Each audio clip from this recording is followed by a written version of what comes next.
Yang terhormat Kepala Bagian Umum LDikti Wilayah 9, Bapak Syahruddin, dan yang kami hormati tim kepegawaian LDikti Wilayah 9, yang kami hormati Bapak Ibu dosen DPK lingkup LDikti Wilayah 9. Puji syukur kita panjatkan kehadirat Allah Subhanahu wa Ta'ala karena pada pagi hari ini kita dapat berkumpul secara virtual melalui Zoom meeting dalam kegiatan sosialisasi penyusunan ESKP dosen PNS DPK. Terima kasih atas kehadiran dan ketepatan waktu Bapak Ibu semua.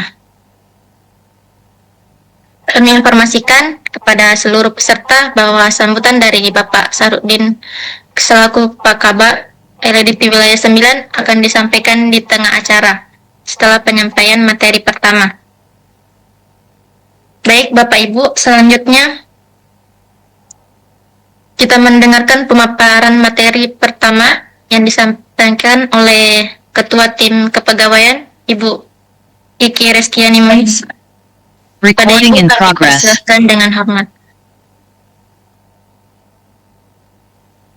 Baik, terima kasih Mbak Dila. Bismillahirrahmanirrahim. Assalamualaikum warahmatullahi wabarakatuh. Selamat pagi, salam sejahtera untuk kita semua. Izin Bapak Ibu, kami dari tim kerja Kepegawaian LDikti Wilayah 9 memaparkan perkembangan terkini terkait bagaimana sosialisasi untuk penyusunan ISKP dan hasil Monef Tukin kita pada periode yang lalu. Sebelumnya yang kami hormati Kepala Bagian Umum LDikti Wilayah 9 Bapak Syahruddin ST MM yang akan bergabung mungkin di tengah-tengah acara untuk memberikan arahan kepada kita semua. Yang kami hormati Bapak Ibu dosen DPK yang sempat bergabung pada Zoom meeting pada pagi hari ini. Jadi total yang bergabung hingga saat ini ada 200-an dosen DPK dari 616. Jadi mudah-mudahan nanti setelah sosialisasi ini dari 400 itu tidak banyak lagi yang datang ke kantor atau bertanya ini di bagaimana ini. Ya, mohon kepada Bapak Ibu dosen DPK untuk mengingatkan sesama Bapak Ibu dosen untuk bergabung di sosialisasi pada pagi hari ini untuk kejelasan penyusunan SKP dan pelaporan tunjangan kinerja kita pada periode berikutnya. Ke kantor atau bertanya baik di bagaimana ini? Semoga selalu dalam keadaan mohon sehat kepada Bapak Ibu dosen izin DPK yang pertama kami sampaikan perihal Bapak Ibu dosen hasil bergabung monitoring dan sosialisasi pada pagi hari ini pelaporan tunjangan kinerja dari penyusunan Kemdikti Saintek yang telah dilaksanakan oleh tim Ditdaya Keuangan dan OSDM Kemendikti Saintek. Ya, untuk sebelum kita masuk ke SKP ya Bapak Ibu, untuk pelaporan tunjangan kinerja dosen ASN DPK LDikti Wilayah 9 ini ada beberapa catatan yang diberikan kepada kami selaku pengelola Tukin. Ya, selanjutnya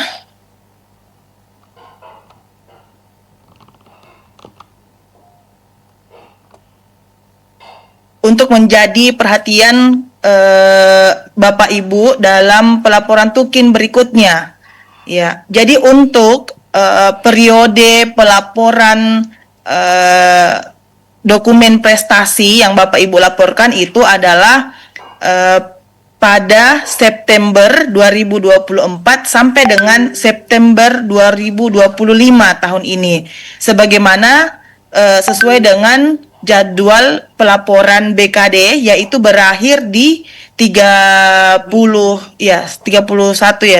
September 2025. Jadi untuk dokumen prestasi yang diajukan ke depannya itu paling lambat ini September 2025. Ya Bapak Ibu masih misalnya jika ada yang dokumen prestasinya yang di luar daripada itu harap untuk segera disesuaikan. Jadi ini batas pelaporan dokumen prestasi yaitu September 2025. Nah, sesuai dengan Kepsesjen nomor 21 tentang Juknis pelaporan Tukin ASN DPK atau dosen, ini ada komponen kinerja prestasi di bagian D.4 pada bidang penelitian. yang perlu kita ketahui bersama bahwa ada 7 poin, yaitu publikasi. Misalnya di sini untuk yang internasional Q1 maupun Q2 itu berlaku 3 semester.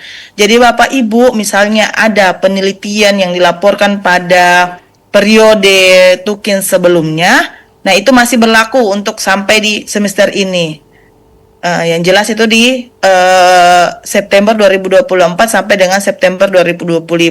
Kemudian begitu juga dengan publikasi Q3 dan Q4 ini berlaku 2 semester. Jadi Bapak Ibu khususnya untuk guru besar yang sudah melaporkan penelitian misalnya publikasi Q4-nya waktu periode sebelumnya itu masih bisa diklaim untuk periode ini karena khusus untuk Q3 dan Q4 ini berlaku 2 semester.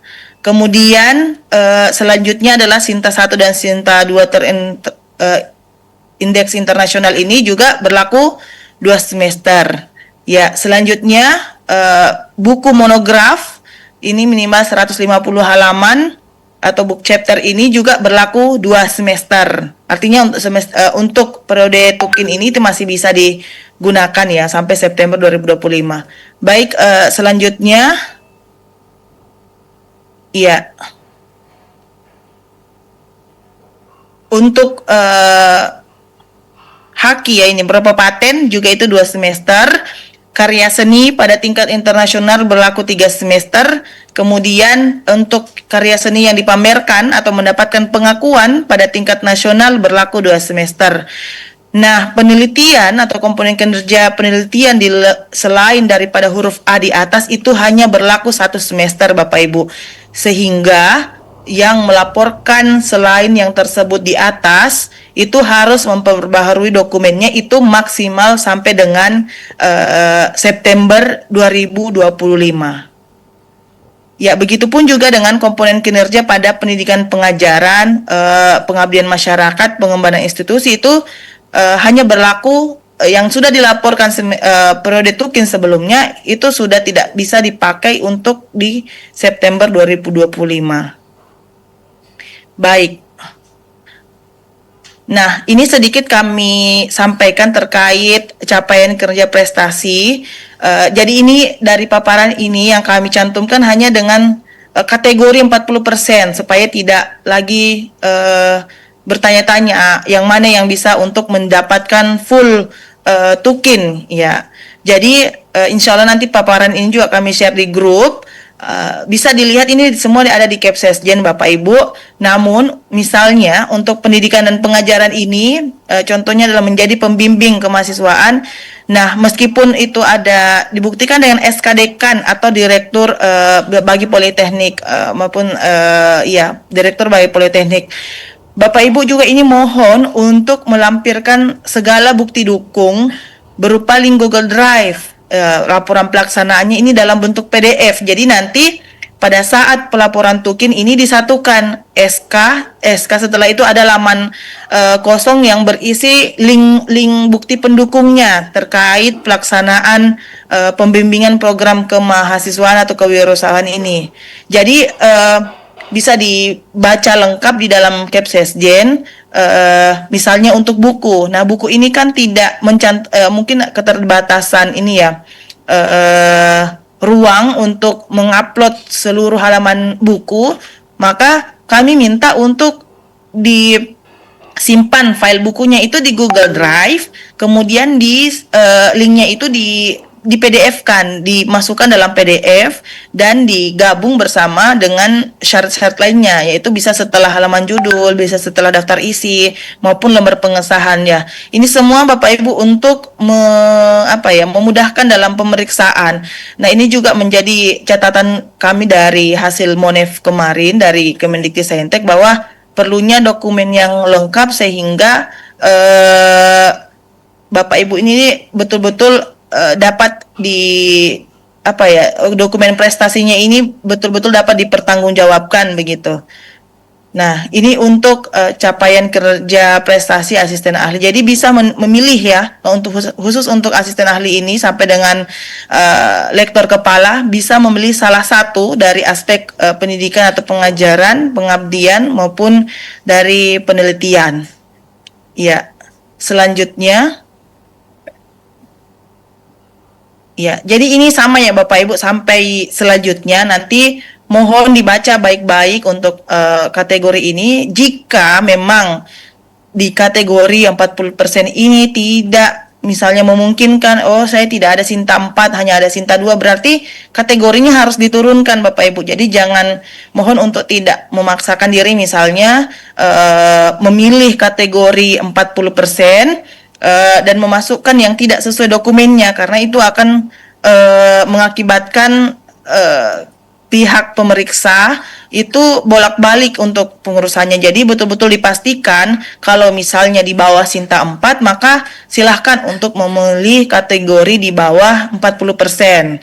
Ya, ini sampai di jabatan fungsional lainnya, lektor sampai dengan lektor kepala seperti ini Bapak Ibu. Insya Allah nanti kami share juga materinya ini.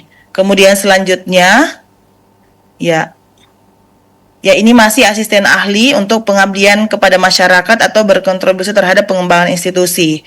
Nah, mohon semuanya ini misalnya ini menghasilkan sekurang-kurangnya satu tulisan pada media massa elektronik terkait hasil penelitian atau pengabdian masyarakat yang dibuktikan dengan tautan tulisan tersebut. Nah, mohon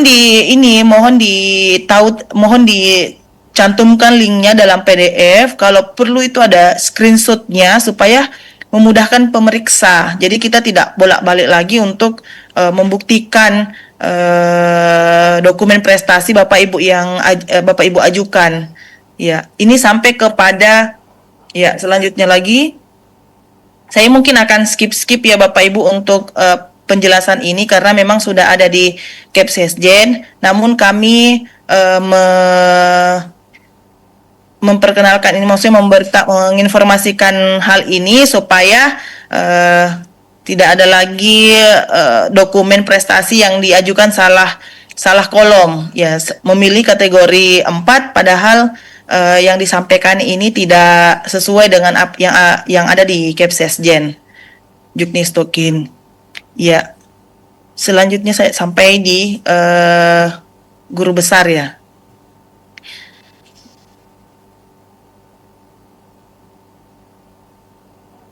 Ya, ini sementara kami identifikasi dokumen pendukungnya sambil untuk kelengkapan detail dokumen pendukungnya itu akan kami kirimkan di link ya Bapak Ibu.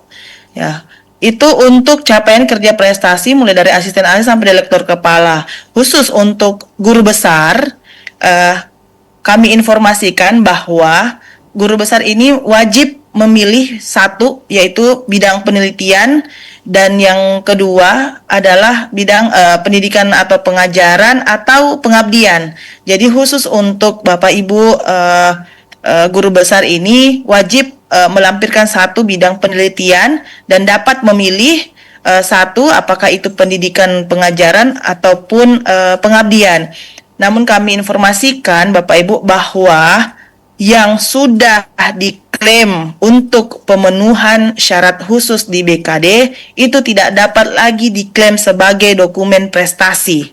Jadi Bapak Ibu yang Bapak Ibu profesor guru besar ini, kalau misalnya penelitiannya sudah dijadikan dokumen untuk pemenuhan syarat khusus BKD genap, itu tidak bisa dicantumkan sebagai dokumen prestasi. Jadi Bapak Ibu silakan untuk mencantumkan dokumen prestasi lainnya atau penelitian lainnya untuk klaim tukinnya ini, kinerja tukinnya. Begitupun juga untuk pendidikan dan pengajaran dan pengabdiannya. Ya, mohon untuk mencantumkan dokumen selain yang dipersyaratkan untuk syarat khusus BKD genap.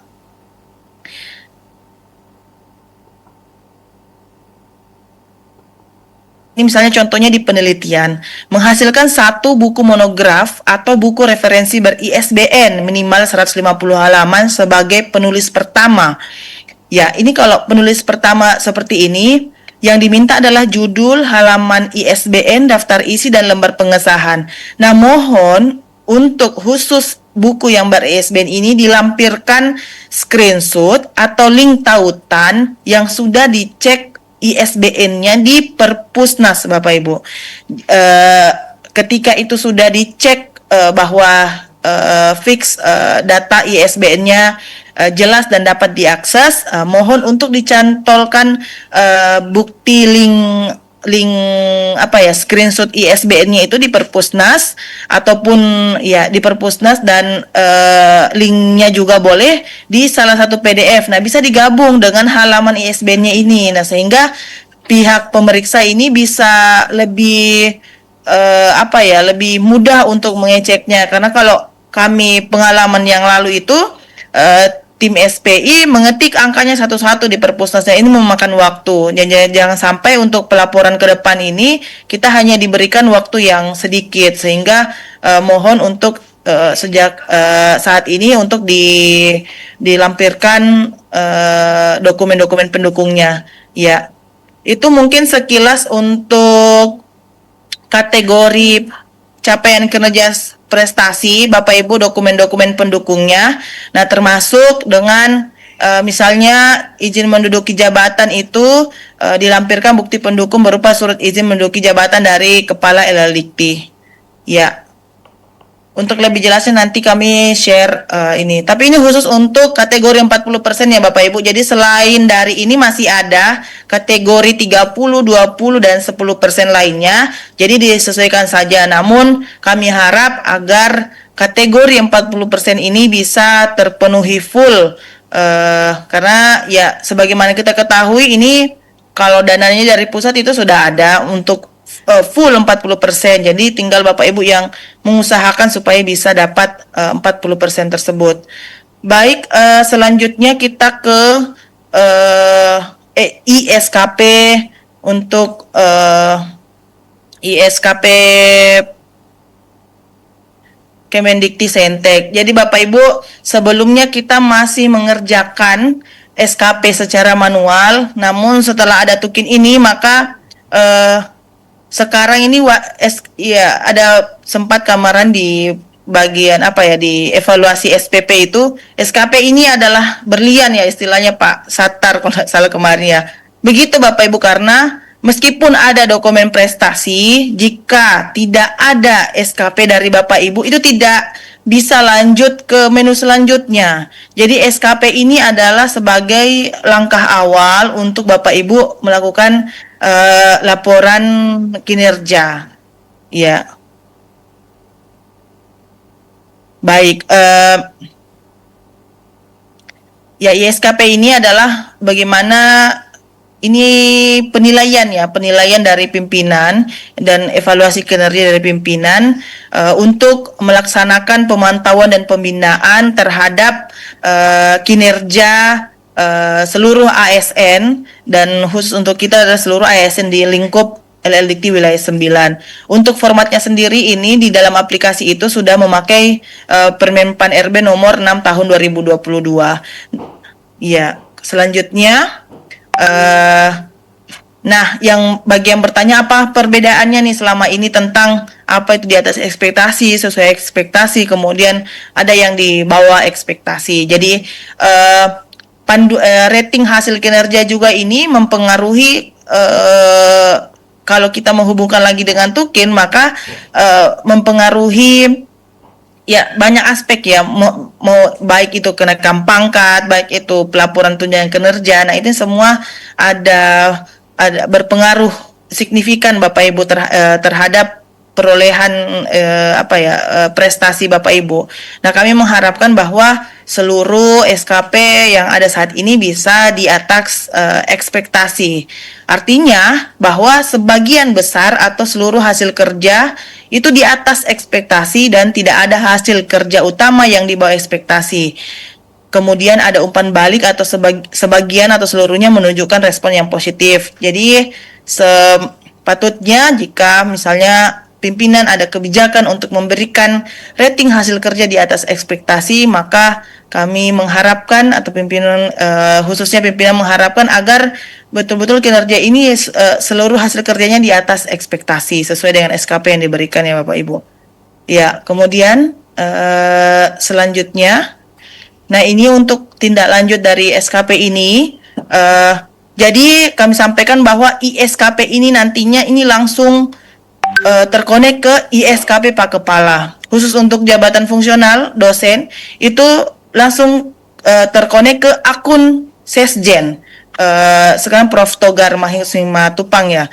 Jadi Bapak Ibu tidak boleh lagi asal-asalan mengisi ISKP-nya ini karena akan termonitor langsung dari pusat. Iya. Nah, ini dia ada beberapa tindak lanjut yang berupa sanksinya, yaitu ada pemotongan tunjangan kinerja, ini jelas di Kepsesjen, bahkan bisa diberhentikan dengan hormat ya, untuk apabila tidak sesuai ekspektasi untuk SKP-nya ini. Baik, selanjutnya ya dokumen SKP sendiri ini sangat diperlukan untuk dokumen pendukung untuk tunjangan kinerja, kemudian kenaikan pangkat, kemudian ada mutasi atas permintaan sendiri, promosi dan perpindahan jabatan, seleksi terbuka, penghargaan, tugas belajar, nah termasuk nanti sampai dengan pemberhentian. Ya, nah kami memperkenalkan Bapak Ibu, inilah dia beberapa aplikasi yang kita gunakan saat ini. Kalau disampaikan kenapa banyak aplikasi ya, memang ini sudah kebutuhan zaman Bapak Ibu, sudah tuntutan yang harus kita jalani. Dan kenapa berbeda-beda, karena memang tidak hanya satu instansi yang mengeluarkan ini. Jadi misalnya ini ASN digital atau My ASN ini itu dari BKN, kemudian kita ada ISKP, ini ISKP dari Biro OSDM, kemudian ada juga Itubel, kemudian ada Dikti HR. Kalau sebelumnya kita pakai istilah Dikbud HR. Jadi kalau aplikasi Dikbud HR itu saat ini itu kita tidak menggunakan lagi untuk terkonek ke ISKP maupun data lainnya.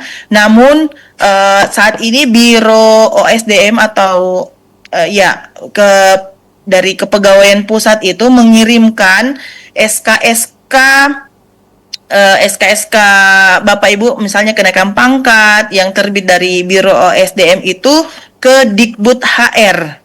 Hanya untuk termasuk SK Tukin, Bapak Ibu juga bisa mengecek di Dikbud HR-nya masing-masing. Nah, saat ini karena kita ada peralihan kementerian, maka ada laman baru yaitu Dikti HR. Nanti kami jelaskan juga cara loginnya itu. Kemudian Sitara ini untuk tabungan perumahan rakyat atau tabungan pensiun yang sudah juga kami jelaskan saat kunjungan kepada Bapak Ibu beberapa waktu lalu. Kemudian ada kehadiran Intradikti dan Asigo. Nah ini untuk dosen-dosen belum diimplementasikan ini untuk kehadirannya. Namun nanti untuk kehadirannya nanti kita ada di ISKP. Baik, selanjutnya ya aplikasi Dikti HR. Nah aplikasi Dikti HR ini bisa di mana ya lamannya deh? Di laman osdm.kemdiktisaintek.go.id/diktihr. Nanti ya seperti ini Bapak Ibu ya. Nanti kami kirimkan juga detail ininya, linknya. Jadi menggunakan NIP masing-masing. Ya, menggunakan NIP masing-masing. Masukkan username. Kemudian ada sandi defaultnya itu data.12345 atau bintang data.12345. Jadi salah satu dari ini. Kalau tidak bisa di sandi default yang pertama, maka gunakan sandi default yang kedua Bapak Ibu. Kemudian ini kan di THR perlu misalnya untuk reset password. Ya, reset password kalau misalnya lupa sudah ini. Pastikan Bapak Ibu emailnya itu sudah benar yang disetorkan ke kami. Karena jika Bapak Ibu lupa password, nah ini bisa ini digunakan untuk di THR dan ISKP nantinya. Kalau lupa password, tinggal diklik yang bagian itu, yang bagian di THR, klik di sini untuk mereset. Nanti tautannya itu akan masuk ke email masing-masing. Jadi Bapak Ibu misalnya menginginkan untuk reset password namun tidak ada masuk ke emailnya, nah itu perlu dicek dulu emailnya ke kami apakah sudah sesuai atau tidak. Jadi email Bapak Ibu yang didaftarkan ke kami itu yang pertama digunakan untuk aplikasi Dikti HR dan ISKP, kemudian digunakan untuk mengirimkan dokumen-dokumen Bapak Ibu, misalnya SK-SK yang terbit dari biro, kemudian KGB dan lain-lainnya, itu kami menggunakan email yang Bapak Ibu infokan ke kami. Jadi kalau misalnya ingin mengupdate email atau apa, silakan untuk segera ya diinformasikan supaya bisa mereset password masing-masing. Jadi tidak usah lagi ke admin, ini saya lupa password, password apa, passwordku apa, nah, seperti itu Bapak Ibu. Jadi mohon ini bisa untuk di-reset sendiri menggunakan email Bapak Ibu. Baik, selanjutnya. Nah, ini dia aplikasi ISKP-nya. Jadi untuk ISKP ini passwordnya sama dengan yang di THR. Silahkan, ini apa yang coret-coret? Ya.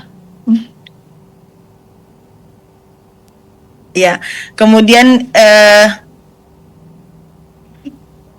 masukkan NIP dan kata sandinya yang tadi data titik 12345. Dia itu langsung masuk ke menu ISKP ini. Nah, yang kalau tadi malam tambah banyak yang coret ini. Yang tadi malam misalnya bertanya, ini panjang sekali penjelasannya. Jadi ini kami sebagai admin sudah diringkas Bapak Ibu. Jadi Bapak Ibu tinggal menggunakan untuk langsung membuat rencana ISKP-nya. Ya, selanjutnya, nah ini kalau tampilan awalnya atau sekarang sudah ada yang coba membuka. Nanti kita tes langsung ya. Mungkin ada satu contoh dari akun Bapak Ibu. Bagaimana cara hapusnya itu ya? Jadi ini masuk di ISKP OSDM kemdikti-saintek.go.id/skp. Kalau Dikti HR tadi itu /Dikti HR ya.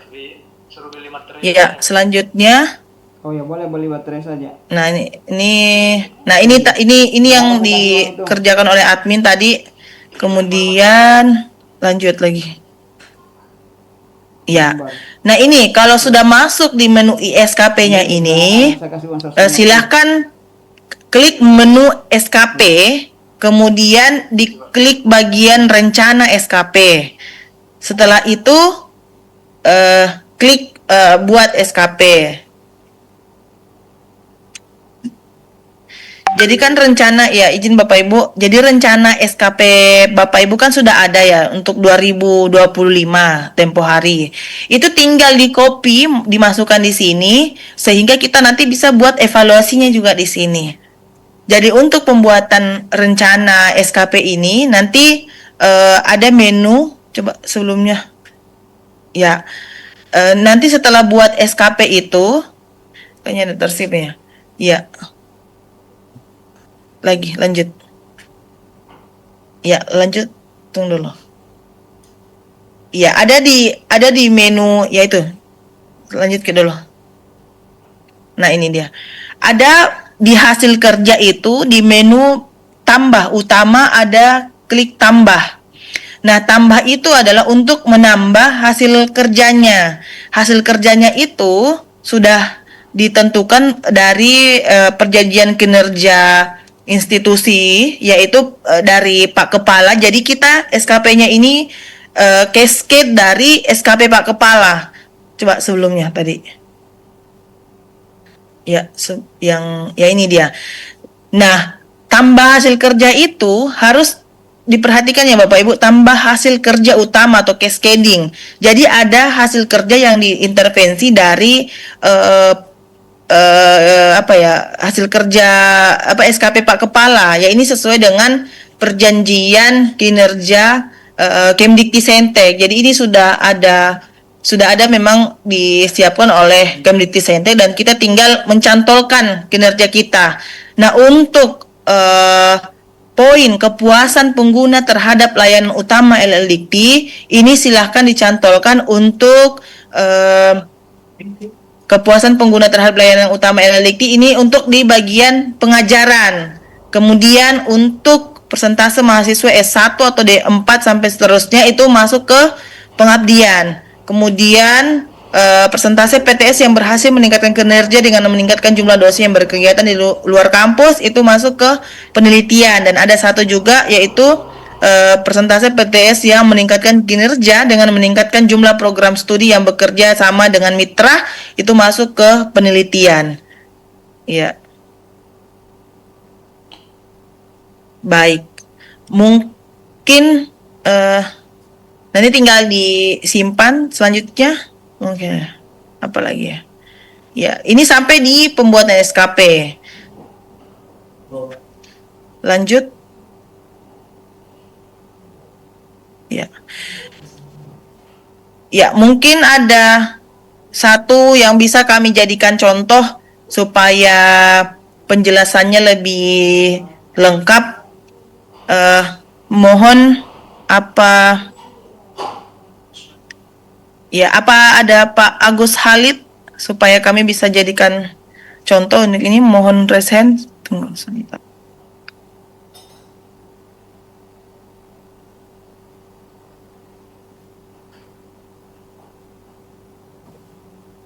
Ada. Ya, izin Siap. Pak Agus. Siap. Ya, halo, izin Pak Agus untuk bisa kami jadikan contoh penyusunan SKP-nya langsung. Siap. Oke.